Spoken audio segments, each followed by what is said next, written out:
Hello दोस्तों, तो कैसे हैं आप सब लोग। उम्मीद है बिल्कुल अच्छे होंगे, स्वस्थ होंगे और पढ़ने के लिए बिल्कुल तैयार होंगे। तो जैसे कि आप सब लोग जानते हैं कि हमने 10th क्लास की साइंस की सीरीज चालू की है, जिसमें हमने काफ़ी सारे जो टॉपिक हैं आपके बिल्कुल कवर करा चुके हैं।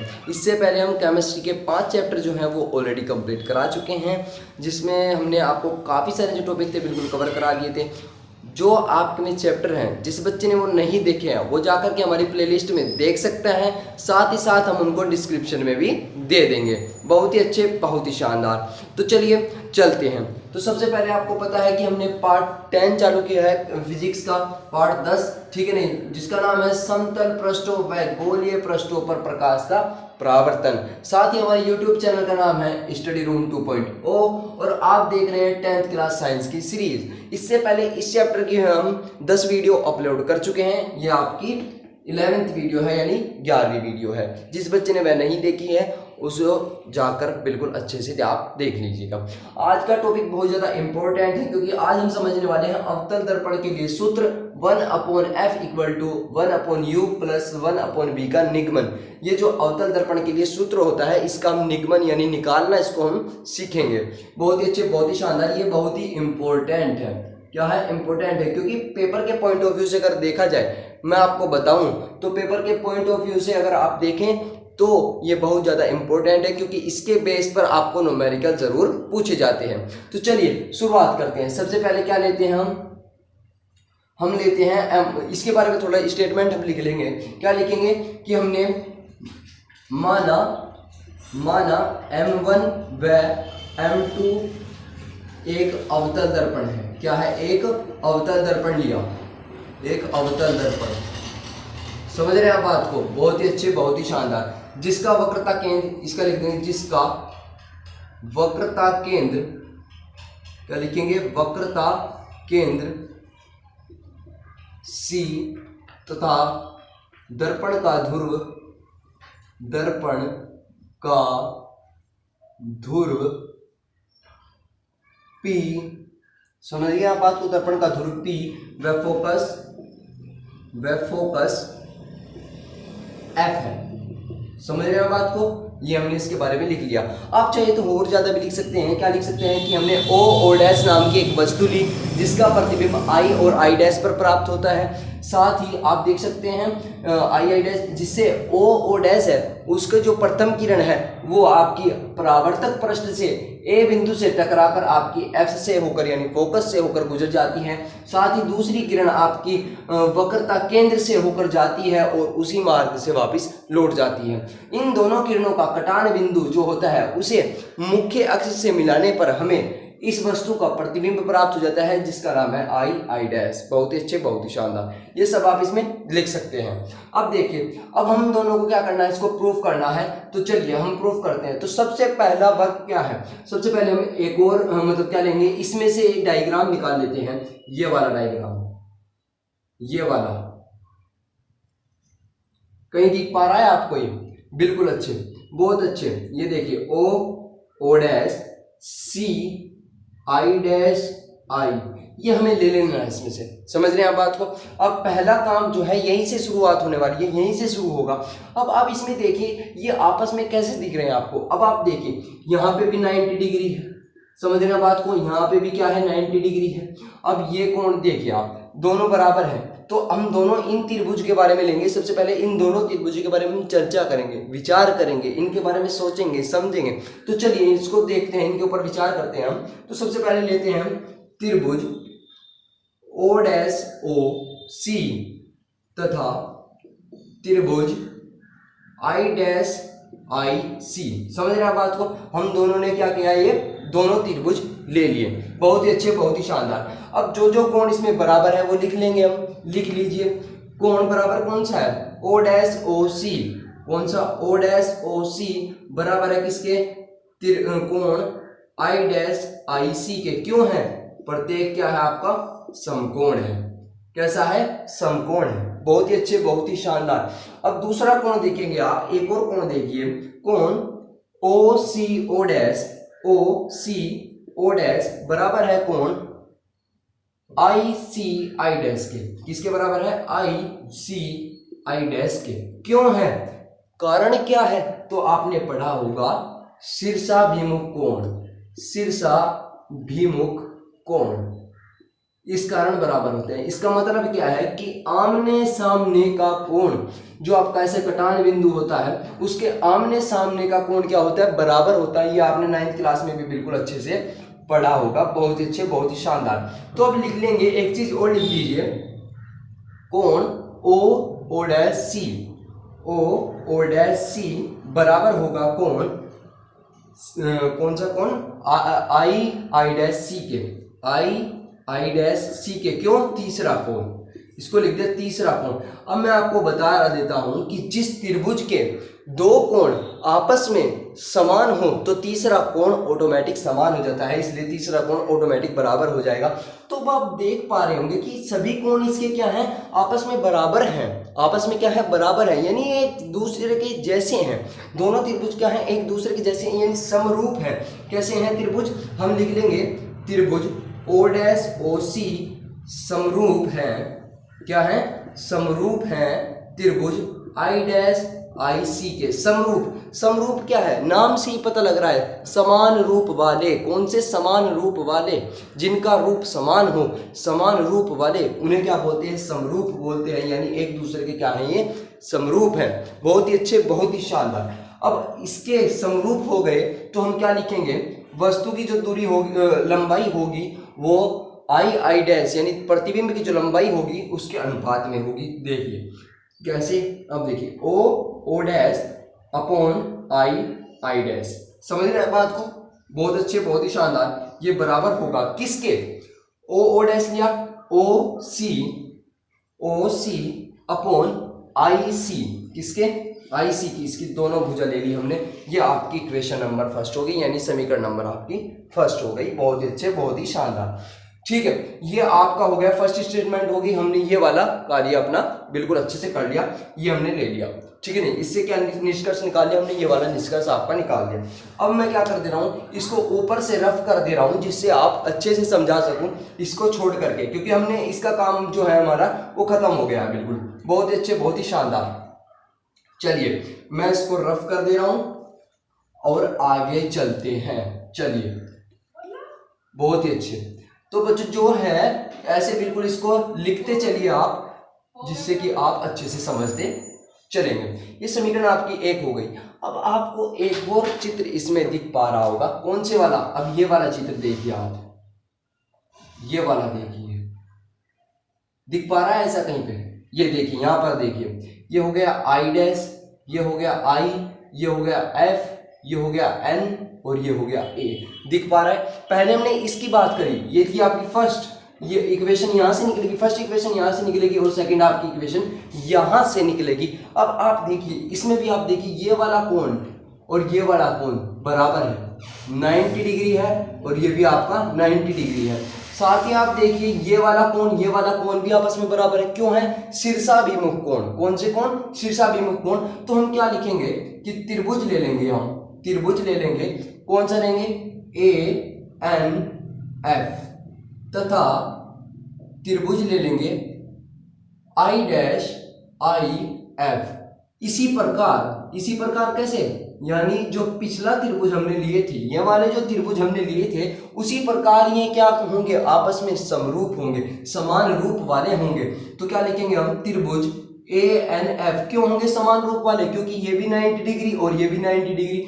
ये वाला कोण और ये वाला कोण कैसा हो गया, समरूप हो गया, क्योंकि शीर्षाभिमुख कोण है, समझ रहे हैं बात को। तो तीसरा जो कोण होता है वो ऑटोमेटिक आपका क्या हो जाएगा, बराबर हो जाएगा, यानी आपका ये वाला त्रिभुज, ये वाला त्रिभुज क्या हो जाएगा, समान रूप वाले हो जाएंगे, समरूप हो जाएंगे। चलिए इसको लिख लीजिए, समरूप हो जाएंगे त्रिभुज आई डैश आई एफ के। बहुत ही अच्छे, बहुत ही शानदार। चलिए अब हम इसके बारे में लेंगे, अब इस जैसे ये समरूप की कंडीशन हुई थी, हम इसी प्रकार इस त्रिभुज की भी क्या लेंगे, एक कंडीशन लेंगे। बहुत ही अच्छे, बहुत ही शानदार। चलिए अब ले लेते हैं हम इस वाले के बारे में। अब सबसे पहले ए एन लेंगे, क्या लेंगे, ए एन अपॉन क्या लेंगे, A N I I I dash, क्या लेंगे, आई डैश। बहुत ही अच्छे, बहुत ही शानदार, बहुत ही अच्छे। अब देखिए बराबर कर दिया हमने इसको, क्या कर दिया, बराबर कर दिया, इसको एन लिख किया, समझ रहे हैं बात को, इसको एन ए लिखिए क्योंकि हमने क्या लिया है आई आई डैश लिया है तो इसके भी तल से शुरू होगा, एन ए लिया जाएगा। चलिए बहुत ही अच्छे, बहुत ही शानदार, ये हो गया आपका। अब लेंगे हम कौन सा त्रिभुज है, ये एन ए है, ठीक है, एन एफ कौन सा लेंगे, एफ एन लेंगे, एफ एन हम लेंगे और नीचे लेंगे एफ आई, क्या लेंगे, एफ आई। समझ रहे हैं आप बात को, ये हमने उसी प्रकार क्या ले लिया, बिल्कुल अच्छे से यही कंडीशन हमने ले ली, बहुत ही अच्छे। ये हो गया आपकी सेकंड इक्वेशन, यहां से हमने क्या निकाल लिया, आपकी सेकंड इक्वेशन निकाल ली। ये फर्स्ट इक्वेशन थी, ये आपकी सेकंड इक्वेशन निकल गई। अब क्या करेंगे हम, इन दोनों की क्या करेंगे, तुलना करेंगे। अब आप बोलोगे कि तुलना कैसे करें, इसमें कुछ डिजिट बराबर तो होनी चाहिए, ये आई आई डैश तो है, ये भी इसमें है, पर लेकिन ये ओ ओ डैश है, ये एन ए है, कैसे बराबर होगा। अरे भाई ये देखो, चित्र को देखो, जो आपका सब, मैं एक बात बता दे रहा हूँ आपको, बहुत मतलब इससे हट करके ज्ञान है। अगर आपको किसी क्वेश्चन में फिगर दे रखी है तो समझ लिए आपका आधा आंसर उस फिगर में है, आधा आपको दिमाग लगाना है और आधा आपका फिगर में है, समझिए आप बात को। अब यहां से देखिए आप कि आपको क्या लेना, मैं आपके सामने एक चित्र बना दे रहा हूं, ये वाला, ठीक है, ये हो गया ओ, ये ओ डैश और यहाँ पे ए और ये एन, ठीक है, इसको बराबर ले लीजिएगा। कभी आप बोलो कि ये क्या कर दिया। अब देखिए ये आपको क्या दिख पा रहा है, सोचिए और बताइए ये आपको क्या दिख पा रहा है। ये एक आयत है, क्या है, आयत है, क्या है, आयत है। तो आपको पता है कि आमने सामने की भुजा क्या होती है, आयत की बराबर होती है, ये भुजा इसके बराबर, ये भुजा इसके बराबर। तो आप ऐसे भी लिख सकते हैं ना कि ओ ओ डैश बराबर होगा ए एन के। यहाँ पे देखिए आयत बन रहा है कि नहीं बन रहा है, बन रहा है, तो आप लिख सकते हैं कि ओ ओ डैश बराबर होगा ए एन के। बहुत ही अच्छे, बहुत ही शानदार, वाह भाई वाह, बहुत ही अच्छे। तो यहाँ से आप निष्कर्ष निकालते हैं, जब इन दोनों की तुलना कैसे करेंगे, यहाँ पे लिखेंगे O O dash upon I I dash बराबर होगा F N upon F I के। समझ रहे हैं आप बात को, ये इक्वेशन आपकी निकल गई। ये इक्वेशन मान लेते हैं, ये है वो 2, ये ना मान करके, वैसे ये भी मान लेनी चाहिए हमको, ये इक्वेशन नंबर 3 हमने मान ली। समझ रहे हैं बात को, बहुत ही अच्छे, बहुत ही शानदार। अब इन दोनों की समीकरण 1 व 3 की तुलना करने पर, क्या करेंगे हम, तुलना करने पर, अब जब इनकी तुलना करेंगे हम तो हमको क्या निष्कर्ष प्राप्त होगा। मैं इसको रफ कर दे रहा हूं, नहीं हमको लिखना पड़ेगा ना, तो इसको मैं ऊपर से रफ कर दे रहा हूं, समझ गए आप बात को, बहुत ही अच्छे, बहुत ही शानदार। क्या निकलेगा हमारा निकलेगा ओ सी अपॉन आई सी बराबर होगा F N upon F I के। समझ रहे हैं बात को, ये इक्वेशन नंबर हो गई 4 आपकी। समझ रहे हैं, दोनों की हमने तुलना कर दी, बहुत अच्छे से, बहुत अच्छे से, बहुत अच्छे से, समझ रहे हैं बात को। चलिए यहां से हमने क्या किया, मैं रिपीट कर दे रहा हूं, ठीक है। सबसे पहले हमने क्या लिया कि ये वाला त्रिभुज लिया और ये वाला त्रिभुज लिया, first condition, equation number first यहां से निकाली क्योंकि दोनों त्रिभुज क्या हो गए थे, समरूप हो गए थे। सेकंड हमने लिया ये वाले दोनों त्रिभुज, अब इसमें से क्या किया हमने, दूसरी इक्वेशन हमने निकाली क्योंकि त्रिभुज समरूप थे, वहां से कंडीशन हमने लेकर के हमने क्या निकाला, दूसरी इक्वेशन निकाली। हम उन दोनों इक्वेशन को हमने क्या कर दिया, आपस में क्या कर दी, तुलना कर दी और हमारे पास ये इक्वेशन हमारे पास निकल के आ गई। अब हमें करना क्या है, एक आपके दिमाग में आएगा कि हमने 2 कंडीशन लेकर के हमने ये तो कर दिया सोल्व, अब हमें करना क्या है। अरे भैया अब इनकी वैल्यू निकालो, क्या करो, इनकी वैल्यू निकालो। कहाँ से निकलेगी वैल्यू, मैंने बोला था कि जिस क्वेश्चन में फिगर दिया हो या फिगर बनाया हो आपने, तो उससे आधा क्वेश्चन सोल्व हो जाता है। अब यहाँ से देखिए, आप क्या कीजिए, इन सभी की वैल्यू यहाँ से मतलब यहाँ से निकलेगी इन सभी की वैल्यू। देखिए कैसे, अब देखिए ओसी है, ओसी इसकी बात हो रही है, बाकी सब छोड़ दिए, सब कुछ छोड़ दीजिए, बस ओसी पे ध्यान दीजिए। ओसी पे ये कैसे निकलेगा, जब हम ओपी में से सीपी माइनस कर देंगे तो हमारा ओसी निकल जाएगा। अरे बना करके दिखा देंगे भैया, ये देखिए, मान लीजिए ये पी है आपका, ये यहाँ पर पे सी है और ये है आपका ओ। अब आपको निकालना है, ये आपका ओ है, ठीक है ना, आपने निकालना है ओसी निकालना है, ये वाली दूरी निकालनी है। तो इस वाली दूरी में से जो आपकी ओपी यानी कुल दूरी जो है आपकी, उसमें से हम सीपी को निकाल दें, सीपी को निकाल दे तो हमारे पास क्या निकल जाएगी, ओसी निकल जाएगी। तो ये निकल गया, समझ रहे हैं आप बात को, ये लिख लेंगे क्या लिखेंगे आप, इसमें से OP में से CP माइनस कर दी तो हमें OC की वैल्यू प्राप्त हो गई। चलिए बहुत ही अच्छे, बहुत ही शानदार। अब इसी प्रकार हम क्या निकाल लेंगे, IC की वैल्यू निकाल लेंगे। किसकी निकाल लेंगे, IC की। IC कहाँ है, ये रहा। अब इसका बना लीजिए, कैसे बना लीजिए, बिल्कुल अच्छे से हर एक स्टेप मैं आपको समझा रहा हूँ। IC यानी CI और ये आपका P हो गया, जो भी दूरी होगी वो P से ली जाएगी। दर्पण के दूरी से बता चुका हूँ चिन्ह प्रॉपर्टी जब हमने ली थी, बहुत ही अच्छी, बहुत ही शानदार। अब देखिए हमें IC की वैल्यू निकालनी है, सेम प्रोसेस। हम क्या लेंगे, CP लेंगे, CP में से IP को माइनस कर देंगे तो हमारा क्या निकल जाएगा, CI निकल जाएगा, यानी IC निकल जाएगा। समझ रहे हैं, लिख दीजिए। IC की वैल्यू क्या हो गई आपकी, CP minus IP, CP minus IP। बहुत ही अच्छे, बहुत ही शानदार, फिगर में आप देख लीजिए। चलिए अब आपको तीसरा लेना है, हमें लेना है FN, F और N, ये इसके बारे में आपको बाद में बताऊंगा। सबसे पहले FI निकालेंगे हम, क्या निकालेंगे, FI निकालेंगे। ले लीजिए, सबसे पहले ले लिया P, फिर ले लीजिए आपका F हो गया और फिर हो गया I हो गया। FI की वैल्यू निकालनी है, यानी ये निकालनी है, तो कुल दूरी यानी PI माइनस PF निकाल दिया, क्या बच गया आपके पास, IF निकाल दिया आपने, IF यानी FI बराबर हो जाएगा आपका IP, इसको IP भी लिख सकते हैं आप, ठीक है नहीं, मैं उससे मिलाकर के लिख रहा हूं IP माइनस PF। समझ रहे हैं आप बात को, हमने तीनों की वैल्यू इसी फिगर से निकाल रही है। बहुत ही अच्छे, बहुत ही शानदार, आप देख लीजिए ऐसे। चलिए मैंने हर एक छोटे से छोटा स्टेप आपको कर करके समझाया है, हर एक चीज को फिगर के माध्यम से आपको समझाने की मैं प्रयास कर रहा हूं। अब आपको बात बताई मैंने FN को छोड़ने की, ठीक है नहीं, क्यों छोड़ने की, अब आप देखिए FN को कैसे लेंगे।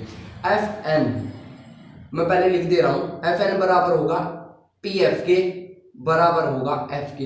अब बोलेंगे ये कैसे हुआ, आपने ये सीधे के सीधे कैसे ले लिया। अब मैं आपको एक एक्सपेरिमेंट करके दिखा देता हूँ, क्या करके दिखाता हूँ, देखिए। सबसे पहले हम एक गोल ले लेंगे, ये हमने एक कांच का गोला ले लिया। मैं आपको बोलता था मैं इसको बीच से काट दो और इसके बाहर की ओर हमने कलई कर दी तो अवतल दर्पण, और अंदर की ओर कलई कर दी तो ये बन जाएगा उत्तल दर्पण। ऐसे मैं बताता था आपको, समझ गए आप बात को। अरे भैया अगर आप इतना बड़ा गोला लोगे तो इसका वक्र कितना ज्यादा अधिक होगा, समझते ना आप बात को, कितना ज्यादा अधिक होगा, बहुत ज्यादा अधिक होगा। तो हम जब गोला लेते थे, कोई खोखला गोला लेते थे, तो उसमें से अवतल दर्पण जब बनाते, आपने देखा है कभी इतने बड़े बड़े अवतल दर्पण हैं, इतने बड़े बड़े अवतल दर्पण नहीं है, छोटे हैं। कैसे हैं, अब देखिए ये आपका गोला है, ठीक है ना, तो हम इसका कुछ ही भाग लेते थे, वो वक्र वाला, ये वक्र जो होता था ना आपका, दोबारा बनाऊंगा इसका, अच्छे से नहीं बना, ये दोबारा बनाऊंगा, अच्छे से नहीं बना। चलिए अच्छे से इसको बनाते हैं, चलिए ये थोड़ा ठीक है, ठीक है ना। तो इसका पूरा भाग नहीं काटते थे, इसको बिल्कुल यहाँ से काटते थे, कहाँ से, यहाँ से काटते थे। तो यानी बात क्या है, ये बिल्कुल ऐसा लगता था, बिल्कुल जो मैंने ऐसे बना रखा है ये कुछ ऐसे होता था, समझ रहे, इस प्रकार सीधा सा होता था, बिल्कुल हल्का सा वक्र होता था। तो जिस बिंदु से ये किरण आने वाली टकराती है, ये आपको मान लीजिए क्या है, फिर मुख्य अक्ष है। तो ये अब जब हम इसको मिलाते हैं तो ये क्या होता है, दर्पण का जो ध्रुव होता है उसके बिल्कुल नजदीक होता है। NP क्या होता है, बिल्कुल नजदीक होते हैं, ये बिंदु आपस में बिल्कुल नजदीक होते हैं। तो इनको क्या ले लिया हमने, इसको लगभग बराबर हम ले लेते हैं। क्या लेते हैं, बराबर हम ले लेते हैं, यानी हम लिख सकते हैं FN बराबर है PF के, क्योंकि लगभग कैसा है, लगभग बराबर है। क्यों बराबर है, क्योंकि ये काफी ज्यादा नजदीक है। आप ये बात लिख भी सकते हैं कि जो आपका N बिंदु है, दर्पण क्या लिखेंगे आप, मैं इसको बता दे रहा हूं कि अवतल दर्पण का जो द्वारक है वो काफी ज्यादा छोटा है, जिस कारण जो आपका N बिंदु है वो दर्पण के ध्रुव के बहुत ही ज्यादा नजदीक होगा, अधिक छोटा होगा, जिसके कारण नजदीक होगा। जिस प्रकार हम ले सकते हैं FN बराबर होगा PF के, लगभग बराबर होगा। चलिए बहुत ही अच्छे, बहुत ही शानदार, इसी प्रकार हमने ये ले लिया। अब जो हमने ये ले लिया है, अब हम इसको रखने वाले हैं। इन सभी वैल्यू को हम क्या रखेंगे, इक्वेशन 4 में। ये सभी वैल्यू जो है आपकी, ये समीकरण 4 में रख दो। रखने पर अब इनको क्या है, हम समीकरण 4 में रख रहे हैं। रखो ओसी की वैल्यू रखो OP minus CP upon IC की वैल्यू रखो सीपी माइनस आईपी बराबर होगा किसके होगा, ये लिखा हुआ है एफ पी एफ लिख दो इसको, पी एफ अपॉन एफ आई। अभी के लिए मैं ये लिख दे रहा हूं यहाँ पे, ठीक है ना। एफ आई की वैल्यू रखो आई पी माइनस पी एफ। समझ रहे हैं आप बात को, बहुत ही अच्छे, बहुत ही शानदार। तो इसको मैं रफ कर दे रहा हूं, यहां से आप इसको बिल्कुल समझ गए हैं। चलिए बहुत ही अच्छे, बहुत ही शानदार, ये हमने निकाल ली इक्वेशन।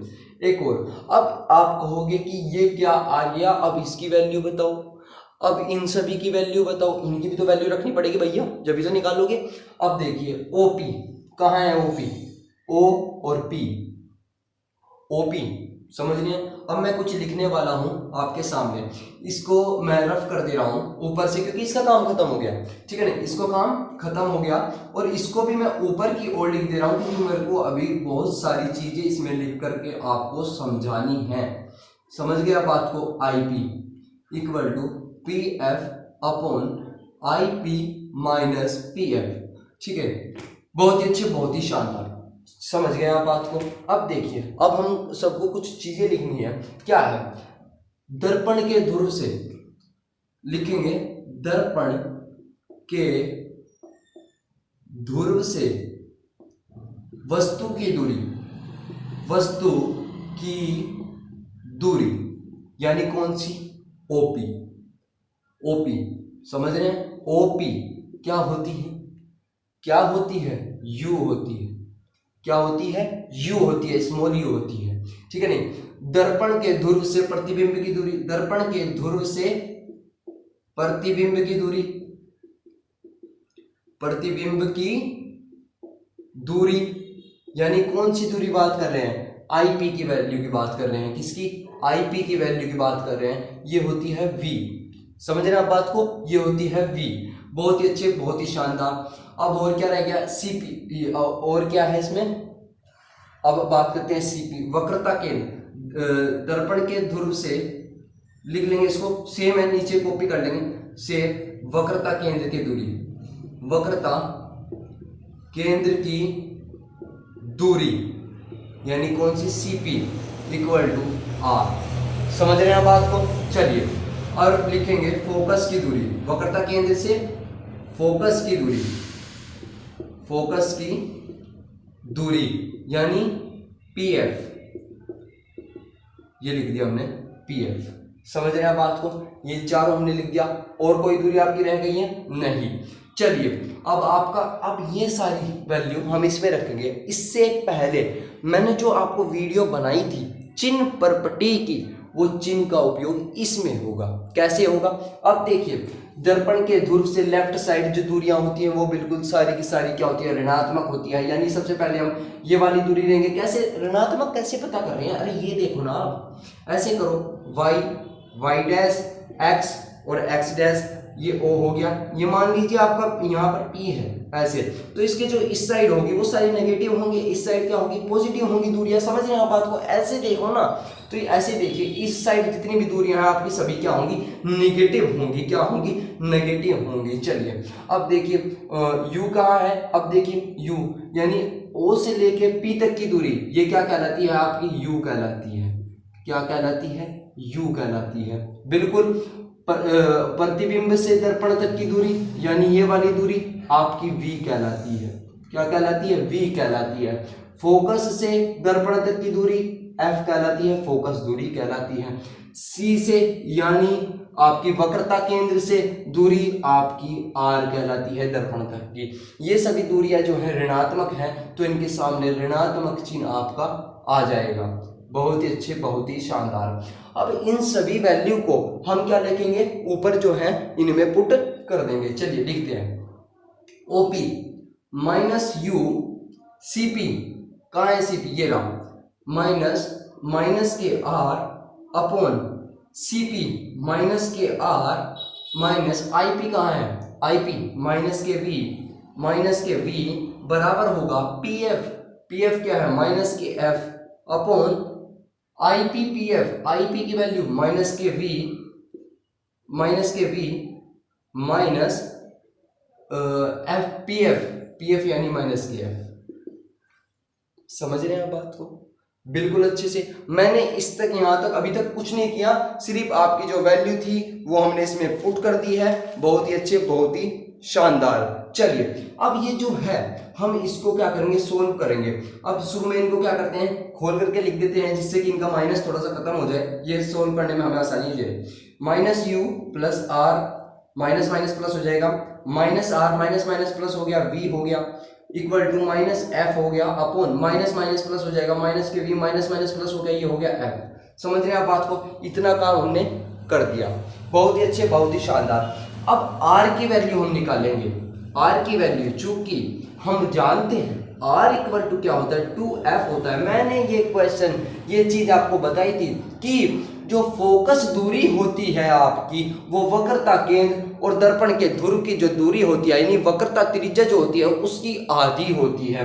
यानी वक्रता त्रिज्या की जो वैल्यू होगी वो 2f के बराबर होगी। तो जहां पर भी r है वहां पे हम 2f लिख देंगे। क्या लिख देंगे, 2f लिख देंगे। माइनस के u प्लस के 2f अपॉन माइनस के 2f प्लस के v इक्वल टू माइनस के f माइनस के v प्लस के f। समझ रहे हैं आप बात को, यहां तक कुछ दिक्कत, कोई परेशानी बिल्कुल नहीं होनी चाहिए आपको। समझ रहे हैं आप बात को, बहुत ही अच्छे, बहुत ही शानदार। अब क्या करना है, मैं ऊपर से इसको रफ कर दे रहा हूं जिससे आप इसे आसानी से लिख सकें। सबसे पहले आप इसका स्क्रीनशॉट ले लीजिए, बहुत ही अच्छे। चलिए ले लीजिएगा, ले लिया, बहुत ही अच्छे। अब मैं इसको क्या कर दे रहा हूँ, ऊपर से रफ कर दे रहा हूँ, ऊपर से फिर से रफ कर दे रहा हूँ जिससे स्पेस बन सके और मैं आपको इसको समझा सकूं। समझ रहे हैं आप बात को। अब इनमें क्या करेंगे, हम वर्ज गुणा करेंगे। वर्ज गुणा किसे कहते हैं, इसकी गुणा यहां पर और इसकी गुणा यहां पर, ऐसे क्रॉस में मल्टीप्लाई हो जाएगा। अब देखिए हम करते हैं माइनस माइनस। अच्छा मैं आपको स्टेप बाय स्टेप इसको लिख करके यही दिखा देता हूं। क्या है, माइनस यू प्लस के 2f ऐसे है, और इसकी गुणा किस में होगी, माइनस के v प्लस के f। इससे आप अच्छे से समझ पाएंगे। माइनस के f मल्टीप्लाई माइनस के 2f प्लस के v। बहुत ही अच्छे, बहुत ही शानदार। ये हो गया। मैं इसको भी रफ कर दे रहा हूँ, इसको भी रफ कर दे रहा हूँ। चलिए अब इसके बारे में हम इसको सॉल्व करना है। चलिए कीजिए। अब इसके अंदर गुणा कीजिए, माइनस माइनस क्या हो जाएगा, प्लस हो जाएगा, प्लस का क्या हो जाएगा, u भी हो जाएगा। जब इसको करेंगे तो ये माइनस हो जाएगा, माइनस प्लस माइनस हो जाएगा, ये होगा 2vf। समझ रहे हैं आप बात को, 2vf हो गया। अब इस ये हो गया, बिल्कुल सिंपल हो गया, इसका हो गया। अब f किस में गुणा करेंगे, समझ रहे हैं आप बात को। सबसे पहले हमने क्या किया, एक एक डिजिट की हम क्या करेंगे, आसानी से क्या करेंगे, गुणा करेंगे। अब इसको क्या करेंगे, u की गुणा किस में करेंगे, मतलब 2f की गुणा करेंगे, इसमें करेंगे। समझ रहे हैं आप बात को। ये हो गया हमारा uf हो गया, समझ रहे हैं, आपका हो गया uf हो गया, माइनस के 2vf हो गया। ये देखिए यहाँ पे माइनस के 2vf हो गया। उसके बाद आप क्या आएगा, u की गुणा आपकी दोबारा होगी f में होगी, किस में होगी, u की गुणा। सबसे पहले हमने पूरे की गुणा इसमें की, अब इस पूरे की गुणा f में होगी, तो कैसे होगी, माइनस के uf और माइनस प्लस माइनस, समझ गया बात को, और 2f की इसमें गुणा होगी प्लस के 2f स्क्वायर। हो गया आपका सिंपल। अब उसके बाद बराबर लीजिए, ये माइनस f के अंदर गुणा करेंगे, माइनस माइनस प्लस हो जाएगा, ये हो जाएगा 2f स्क्वायर माइनस vf। समझ रहे हैं आप बात को। अब आप देखिए इसमें बराबर क्या है, ये भी बराबर है, ये भी बराबर है, दोनों डिजिट प्लस की हैं तो कट जाएगा, ये पूरा का पूरा कट गया। तो आप लिखेंगे क्या, आपका क्या बचा है, uv minus 2vf minus uf equal to minus के vf। ये आपका बच रखा है। अब एक vf ये है, दो vf ये हैं, इसको इधर लेकर के आ जाएंगे। कैसे आ जाएंगे, इधर लेकर के हम इसको आ जाएंगे। चलिए लेकर के आइए। ये हो गया uv माइनस के 2vf प्लस के vf माइनस के uf, और इधर क्या बच गया, शून्य, गोल गोल लड्डू बच गया इधर। चलिए अब देखिए इस दोनों में से ये माइनस है, ये प्लस है, माइनस कर देंगे, एक vf चला जाएगा, uv माइनस vf माइनस के uf इक्वल टू 0। ये आपका बच गया। समझ रहे आप बात को, ये आपका बच गया। अब इसमें क्या करने वाले हैं हम, इस पूरी समीकरण को ये समीकरण आपकी कौन सी थी मेरे बच्चों याद नहीं है, क्योंकि मैंने इससे पहले कौन सी समीकरण बना दी थी। इसे समीकरण में फर्स्ट दे देता हूँ, ये क्या दे देता हूँ, फर्स्ट दे देता हूँ। वो पहली समीकरण आप लिख लीजिएगा, इसको भी मैच करके लिख लीजिएगा। ये आपकी फर्स्ट समीकरण हो गई। इस पूरी समीकरण को मैं u v f से भाग दे देता हूं। पूरी समीकरण को भाग देने पर, समझ रहे हैं बात को, इस पूरी समीकरण को मैं u v f से भाग दे देता हूं। अब आप देखिए, लिख लीजिए u v upon u v f minus के v f upon u v f minus के u f upon u v f equal to हो जाएगा 0। अब देखिए, जो कट रहा है उसको काट दो, जो कट रहा है उसको काट दो। यहां से क्या है, u से u कट गया, v से v कट गया, क्या बच गया 1 अपॉन f बच गया, माइनस यहां से क्या कट गया आपका, f से f कट गया, v से v कट गया, ये बच गया 1 अपॉन u बच गया आपका। यहां से क्या बचा है, u से u कट गया, f से f कट गया, माइनस के 1 अपॉन v बचा है आपका 0। अब आपका काम हो गया। इसको क्या करेंगे, हम इधर लेकर के चले जाएंगे, 1 अपॉन f इधर छोड़ देंगे, 1 upon f 1 upon u plus 1 upon v, और यही आपको क्या करना था, प्रूव करना था। ये आपका हो चुका है प्रूव्ड। तो क्या है, आपका अवतल दर्पण के लिए आपका सूत्र का निगमन ये होगा, ठीक है नहीं। हमने बिल्कुल आपको अच्छे से स्टेप बाय स्टेप करके, एक एक स्टेप भी मैंने नहीं छोड़ा है, बिल्कुल आपको अच्छे से चित्र के माध्यम से भी मैंने आपको समझाने का प्रयास किया।